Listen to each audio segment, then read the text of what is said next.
matamis, yummy. Hindi kompleto ang Pasko kung walang leche flan.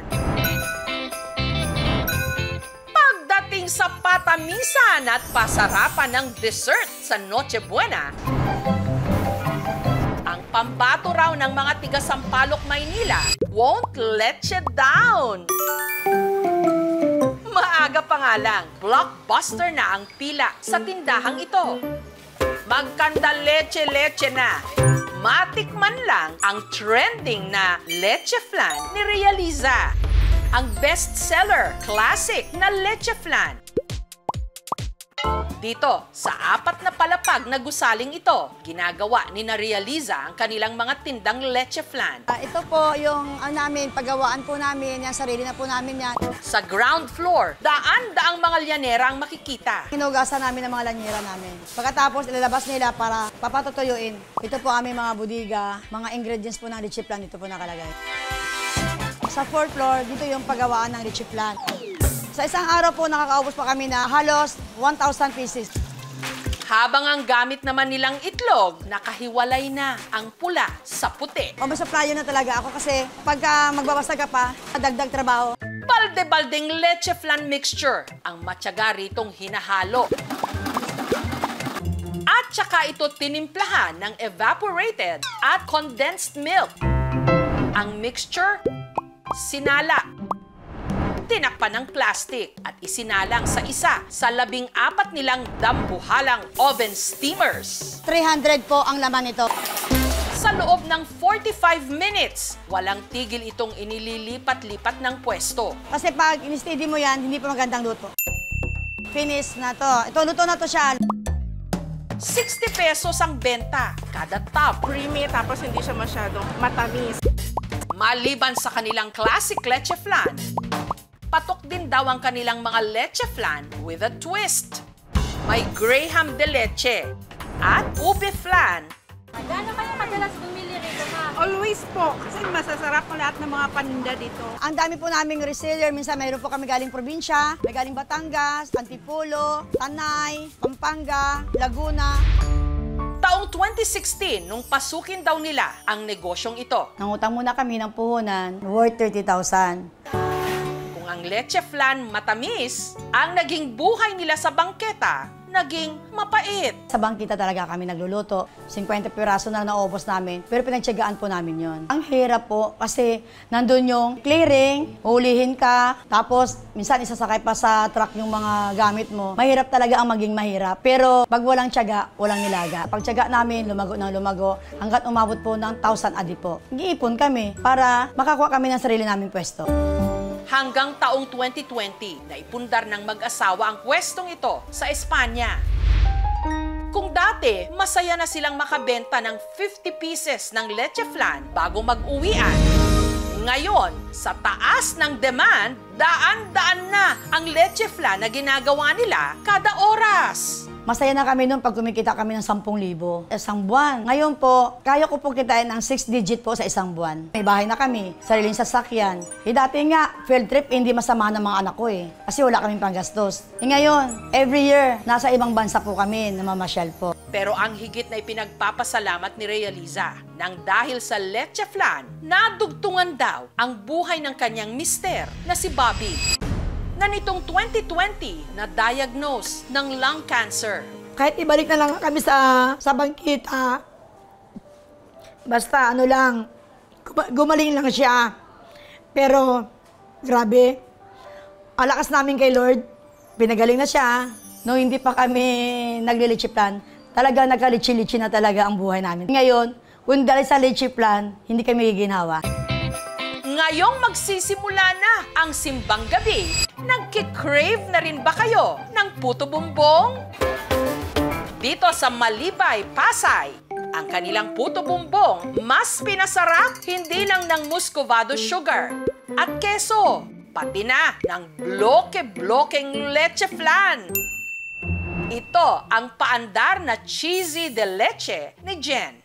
Lalagyan po natin ng nyog yung mga bongbongan para po hindi dumikit yung galapong. Pagka umusok na po siya dito, seconds lang po siya, pwede na po siyang itaktak.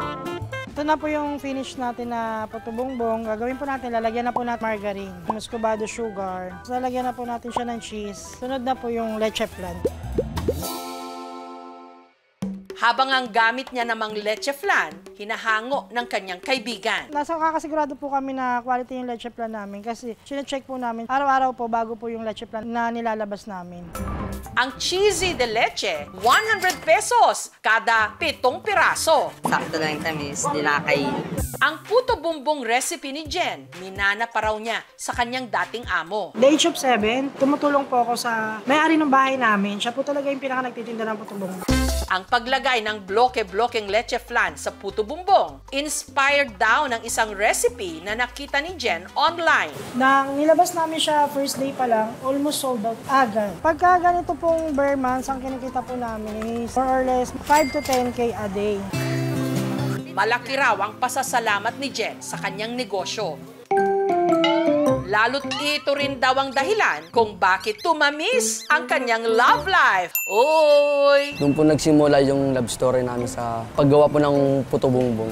Si Jen, katuwang ngayon sa negosyo, ang kinakasama niyang si Kalik. Nagtulungan po kami dalawa na para umangat po yung business niya po.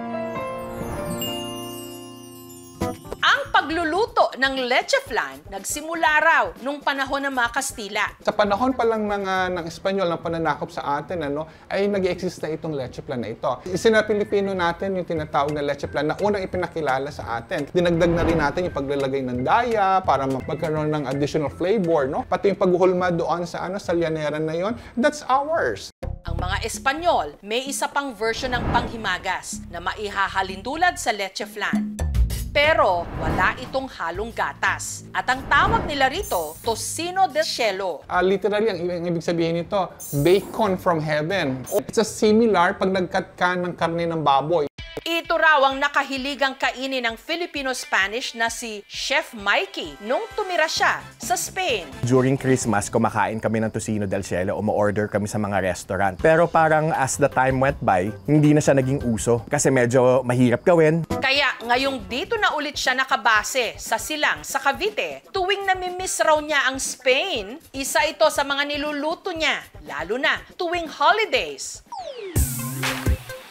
Una muna niyang hinanda ang arnibal. Yung lime, ginagamit siya para lang medyo fresh yung mouthfeel ng syrup natin. Para pag kinain natin, hindi siya sobrang tamis. Sunod niyang hinalo ang tocino de cielo mixture. Lalagyan ko lang ng butter. That will make it creamy kasi wala nga siyang milk na added, diba? Tapos lalagyan natin ng konting almond extract. Bago ibuhos ang mixture sa molde na may arnibal, sinigurado niya munang malamig na ito. Kapag masyadong mabilis nating inad yung mainit na sugar syrup, nalalaga yung itlog, tapos hindi siya magiging smooth.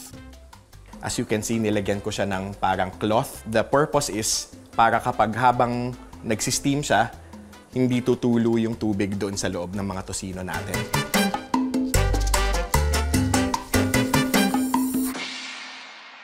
Para siyang leche flan po na maliit lang. At para mas dumami raw ang makakakilala sa paborito niyang dessert, tuwing weekend, nagluluto at nagbebenta siya nito. 12 pieces, nabebenta siya for 500 pesos. Ang leche flan ay dapat kainin lamang sa tamang dami dahil ito ay mataas sa asukal. Hindi dapat kumonsumo ng higit sa 6 na servings sa isang araw. Sa dami ng mga handa tuwing Noche Buena, to finish it strong, ang simpleng leche flan, hinding-hindi pwedeng makalimutan.